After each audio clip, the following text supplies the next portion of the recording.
Porque o Romeu e Julieta nos passa a seguinte lição: sigam o conselho dos pais, porque seguir o coração só dá problema.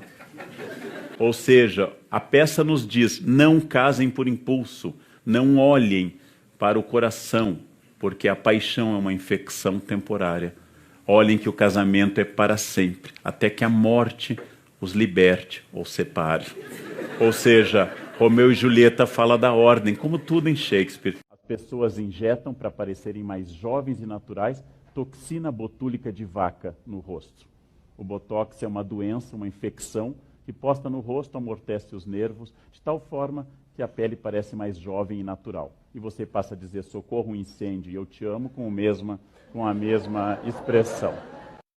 Como é possível, eu pergunto, alguém gravar vídeo cheio de ódio, alguém gravar vídeo incitando ao ódio, falando da necessidade de destruir a dignidade humana, de incitar a violência, e ao mesmo tempo posar de defensor dos preceitos evangélicos? Molière, o autor francês do século XVII, criou a personagem Tartufo, o santarrão cheio de mentiras e maldades, que, à maneira dos fariseus, possui somente aparência religiosa, mas está destituído de qualquer quenoses do divino em si. Só que Tartufo, na peça de Molière, sabe que é cínico. Ele sabe que é um sepulcro caiado de branco. Ele sabe que é um fariseu. E ele manipula isso para dominar as pessoas. Será que todos os tartufos das redes sociais sabem que são falsos? Será que têm consciência que estão dizendo o que os outros querem ouvir e não sobre suas falhas? Sabe que o ódio e a violência são condenados de forma explícita e direta no Sermão da Montanha, núcleo duro do cristianismo. Que Jesus recriminou o impulso de Pedro, que ao cortar a orelha do soldado romano, Cristo restaurou essa orelha e anuncia ao apóstolo: aquele que usar a espada será punido pela espada. Aquele que empunhar a arma será castigado pela arma. Eu não vim trazer a espada, eu vim trazer a paz. Pela natureza da encarnação de Jesus e de sua morte sob tortura, todo e qualquer cristão nasce com a obrigação de ser inimigo da tortura e da violência. Porque, afinal, Jesus foi torturado e condenado à morte, de forma injusta. Todo o corpo humano faz parte do corpo de Cristo. Princípio teológico comungado por quase todas as expressões cristãs.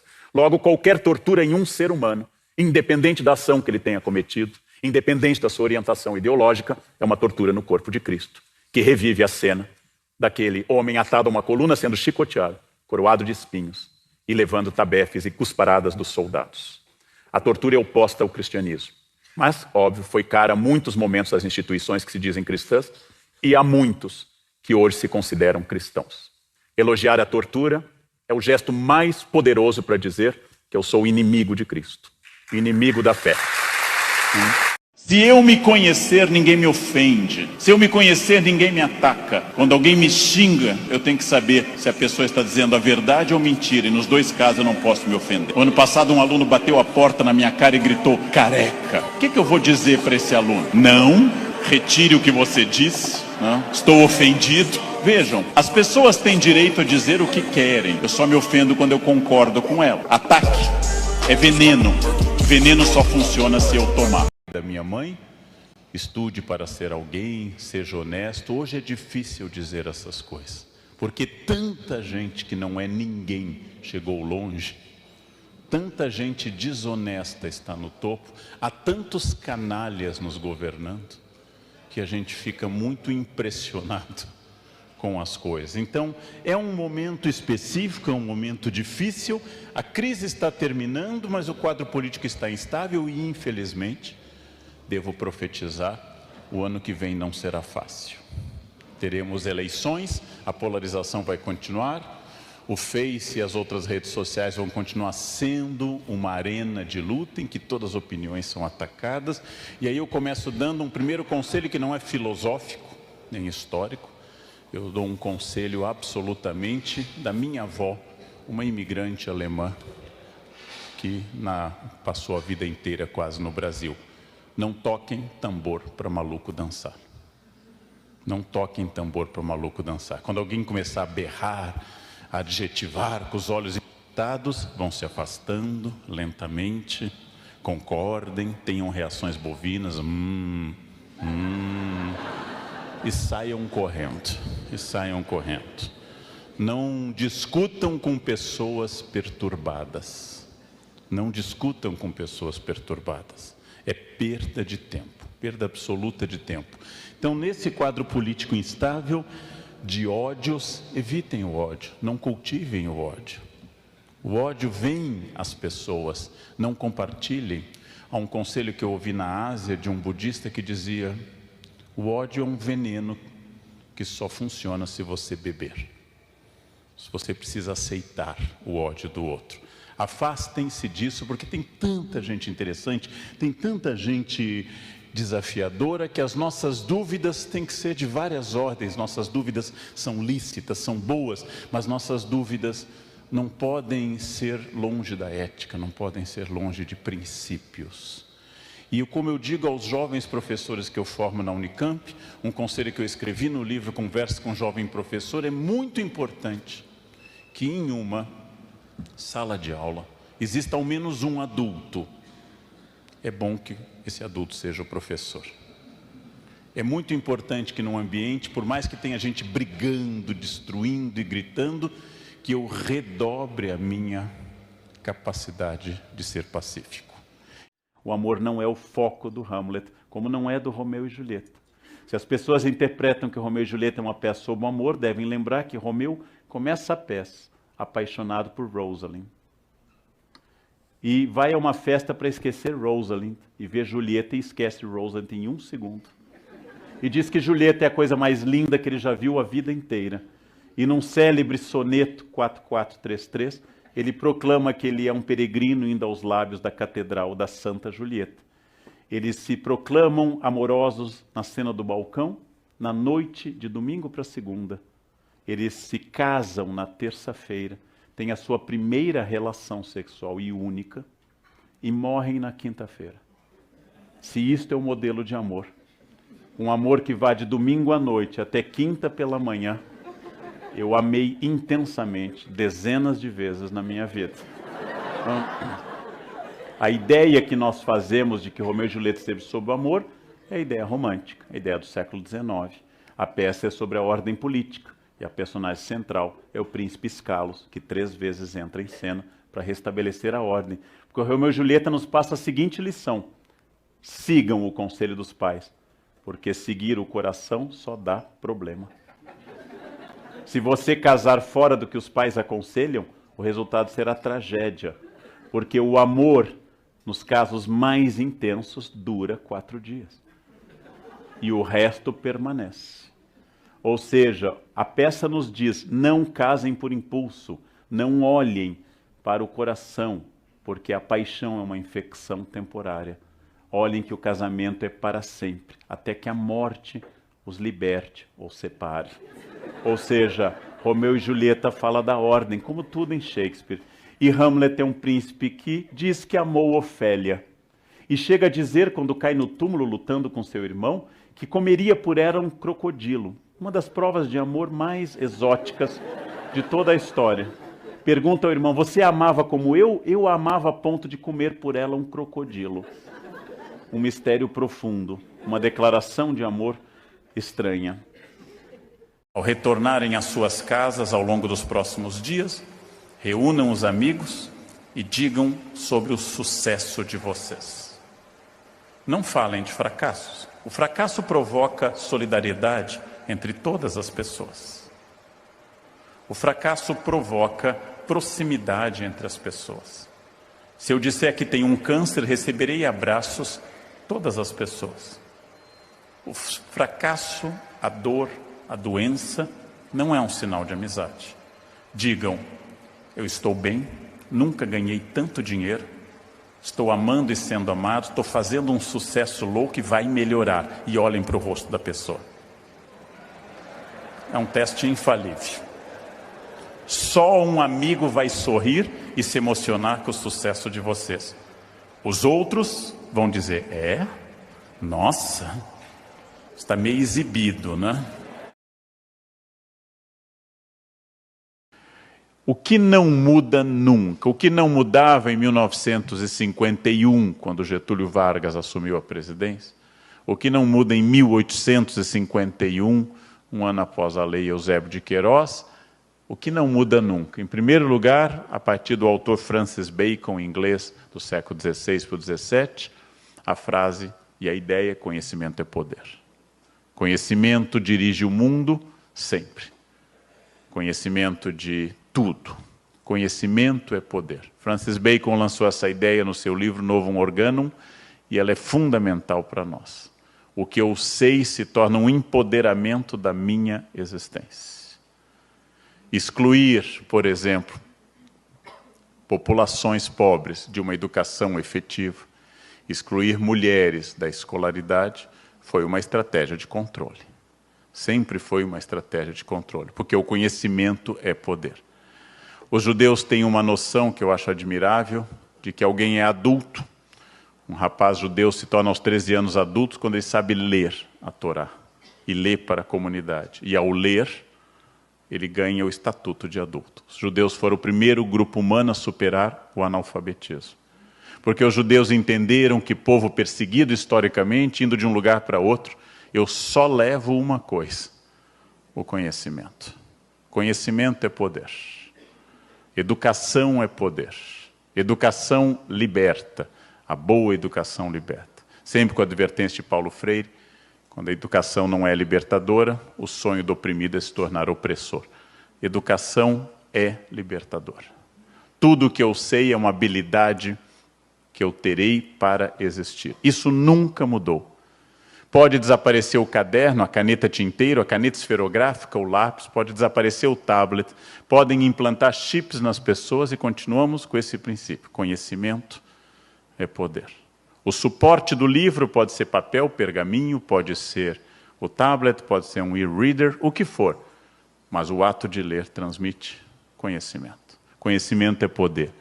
Dados não significam conhecimento e essa confusão é muito forte hoje entre as pessoas. A internet multiplica dados, não conhecimento. O fato de eu ter todas as poesias do mundo na internet, na rede, não significa que as pessoas viraram bons poetas. O fato de eu ter todas as músicas que a humanidade já fez disponíveis, não me torna um músico. Ser um médico, ser um professor ou ser um cozinheiro, ser uma cozinheira, continua significando anos de treino, anos de prática. E atrás de uma cozinheira habilidosa, existem centenas de dedos cortados e mãos queimadas e coisas que não deram certo. Atrás de uma bordadeira, atrás de um filósofo, atrás de uma bailarina, existe um esforço muito grande. A internet possibilitou o acesso aos dados, jamais possibilitou que isso substituísse o esforço. Está na rede, tudo está na rede. Mas nós continuamos precisando de muitos anos para formar um profissional bom. Isso nunca vai mudar. Isso nunca vai mudar entre nós. O que não muda também, a atualização. Continua sendo um imperativo profissional na gestão de pessoas. A atualização. Hoje eu preciso estar atualizado mais do que nunca. Porque cada vez mais aumenta a velocidade dos fatos. Preciso de atualização. Qual foi o último livro que eu li na minha área? Qual foi o último congresso que eu participei antes desse? Qual foi o último debate ou palestra? Qual foi a última vez que eu me dediquei a estudar algo da minha área? Para administrar pessoas, para viver no ambiente de trabalho, para ser alguém, eu tenho que fazer essa pergunta. O que é que nós estamos de fato fazendo de nós mesmos? Que destino eu estou dando à minha existência laboral e à minha existência familiar e afetiva? Que horizonte eu estou construindo? Para onde eu quero ir? Porque se eu não tiver para onde ir, eu vou ser arrastado por ventos e correntes. Essa é uma diferença entre consciência e estratégia e simplesmente existência. Vida é administrada como bonsai e não como agronegócio. Vida é administrada folha a folha, raiz a raiz. Esta é uma forma que não é poética, ela é prática. Ela é absolutamente prática. E eu consigo esse equilíbrio no momento que eu entendo que todo processo profissional, laboral e de administração de pessoas é um processo de construir e construir-se. Que eu estou, essa imagem de uma escultora americana chamada Bobby Carlyle, que é muito bonita, de um homem que está esculpindo suas próprias pernas. Frase fundamental. Eu sou sócio majoritário da minha existência. O resultado dela depende do sócio majoritário. Não sou sócio único, sou majoritário. O que vai resultar disso, é a minha capacidade de administrar esse processo de autoelaboração. Aquilo que eu quero, aonde eu vou, com quem eu vou, com quais valores. De novo, consciência. De novo, a ideia da consciência. A diferença entre existir e viver está nessa consciência. Tudo existe, inclusive as pedras. Só os seres humanos vivem. E a diferença está na consciência. Essa ideia de gerenciar minha vida e fazer essa pergunta dolorosa que dentro de limites, meu corpo, minha renda, minha família dependem de mim e de escolhas que eu faço, dentro dos limites do humano. Eu posso não garantir a perfeição, mas eu entro num estágio muito positivo de estar em perfectibilidade, em construção, em elaboração humana e solução humana, e a ideia de que eu posso, quero e consigo fazer muito mais do que eu faço. Só. Eu não tenho poder para mudar o Brasil. Não tenho esse poder. Mas eu tenho poder para mudar minha família e meu ambiente de trabalho. Eu não posso salvar o planeta, provavelmente, mas eu posso ser ecológico na minha casa, reciclando o lixo. Eu não vou melhorar o trânsito caótico de São Paulo, mas eu posso dirigir como cidadão, para pelo menos eu não o piore com a minha contribuição. Eu não vou resolver questões históricas, mas eu vou resolver questões muito práticas. Como dizia Gandhi, seja a transformação que você quer ver no mundo. Se, para usar o imperativo afirmativo mais formal, se a transformação do mundo. Se tu, a transformação do mundo. Sejam pessoas que façam diferença no seu espaço. Se cada um fizer isso, no Rio Grande do Norte, no Nordeste, no Brasil e no mundo, nós teremos uma mudança extraordinária. Tudo muda a todo instante. E só a hiena hard fica dizendo, desde o início, ó vida, ó céus, ó azar. As pessoas que transformam ficam dizendo, a vida é difícil, e para ela ser menos difícil, eu vou fazer essas coisas. Muito obrigado pela atenção do senhor. Obrigado. E sigam o conselho que Sócrates fundou a filosofia ocidental. Conheçam-se. Conhece a ti mesmo. Conhecimento de si. Sigam esse conselho. Sigam essa ideia de saber quem vocês são. Se eu me conhecer, ninguém me ofende. Se eu me conhecer, ninguém me ataca. Já disse isso várias vezes na internet. Quando alguém me xinga no trânsito, eu tenho que saber se a pessoa está dizendo a verdade ou mentira, e nos dois casos eu não posso me ofender. Conheçam-se, saibam quem vocês são. O ano passado um aluno bateu a porta na minha cara e gritou, careca.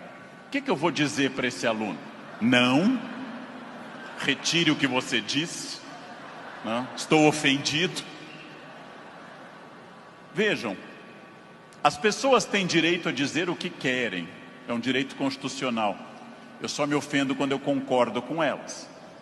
O sucesso é um péssimo conselheiro. O sucesso leva a tranquilidade. Todo mundo que está feliz engorda. E quando separa, emagrece, porque volta ao mercado. Aí que vai testar o derivativo. Ou seja, a volta para o mercado é um desafio físico.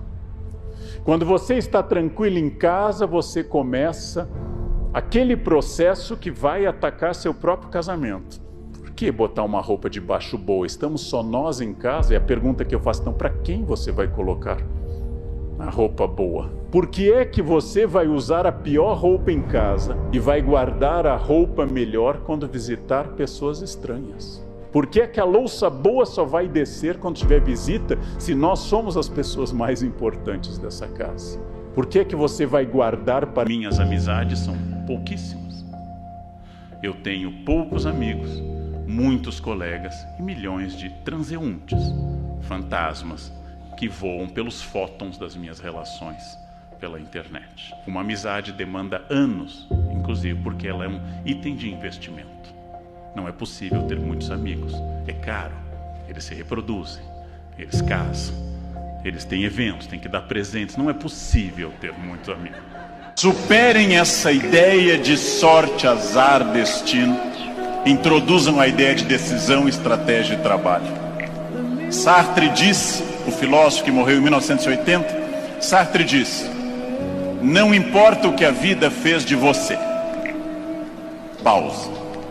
Importa o que você fez com o que a vida fez de você. Não importa o que a vida fez de você. Importa o que você fez com isso.